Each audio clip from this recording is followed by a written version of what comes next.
All right, let's dive right into a really powerful framework, one that helps you see the future of your decisions. It's all about getting past the guesswork and really finding that strategic clarity. You know the feeling, right?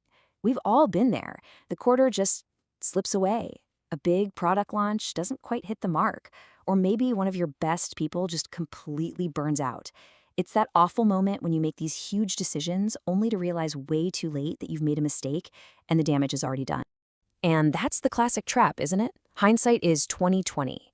After the fact, everything seems so obvious. You can pinpoint every single missed signal, every hidden bottleneck. But, well, by then it's too late. You're already in the thick of it, dealing with the fallout. But what if? What if you could just flip that whole script? What if you could actually shift from being reactive, from that hindsight, to having real predictive foresight? I mean, just imagine it. Seeing the ripple effects of a decision the moment you make it, not months down the road when it finally bites you in the P&L. Okay, so here's the core idea, and it's pretty simple but profound. Every single strategic choice you make, no matter how small it seems, sends out these invisible ripples, let's call them waves, through your entire organization. A decision might kick off a wave in your product team, another one in sales, and this is the one we often forget, a third wave of risk. And this really gets at the heart of the problem. On day one, a new initiative is just a line on a slide deck, right? It feels abstract, like it's not real yet. But under the surface, that decision is already a wave. It's already in motion, building momentum from the second it's approved. So the big question is, if these waves are pretty much invisible, how in the world do you learn to see them, to read them? Well, there's a really elegant solution. It's a simple framework called the Rule of Fives, and it's all about giving you that clarity, that view of the horizon. Now, this isn't about tracking 100 different metrics. Forget that. This is about laser focus on what actually matters. So let's break it down. First up, you've got 5 critical tracks. You're only watching the 5 key signals that truly move the business. Say goodbye to dashboard overload. Next, there are 5 time horizons. This lets you see how one decision ripples out over time, from what it means this week to this quarter, all the way to years down the line. Then you've got 5 coherence checks. Every big decision gets run through these crucial checks. Things like, does it fit our strategy? Do we have the resources? What's the risk? After that, 5 exception thresholds. This is all about managing by exception. You set the red lines, and if everything's green, your teams are empowered to just go. You only get involved when a threshold is crossed. And finally, the 5th element, a concept called kairos. We'll get more into this, but it's all about mastering that perfect moment to act. Okay, so when you start using this framework, it quickly becomes clear that there are really only 2 possible outcomes. You're either riding the wave to success, or you're headed for a wipeout.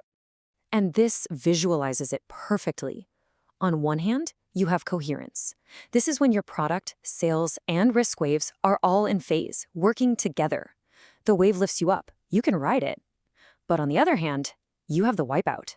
That's when those waves go out of phase. They start crashing into each other, creating chaos. And trust me, that is not a wave you can ride. And here's the really crucial part. If you ignore a wave, it doesn't just disappear. Oh no, it stacks. Those little misalignments, those little bits of friction, they just pile on top of each other, building and building until the whole system is ready to break. You see, a wipeout is rarely one single big catastrophic event. It's usually death by 1,000 cuts. It happens when you push just one more initiative onto a team that's already stretched thin, or you make just one more promise you don't have the resources for, or you take one more risk when all the signals are already flashing red. That's how it happens. So all of this, it brings us to the ultimate goal of this entire framework. Because it's not just about avoiding disaster. It's about achieving something much more powerful. A state of perfect timing. A state of flow.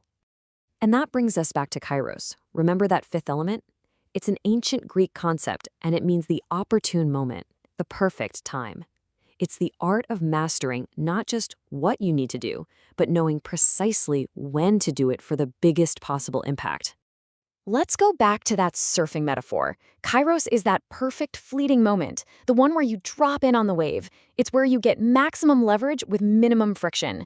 In business, that's the perfect moment to launch a product, to make that big announcement, or to call that critical meeting. It's when everything just clicks. And that right there is why this all matters so much. The whole point is to make your foresight, your ability to see the future, finally feel as clear and as obvious as your hindsight.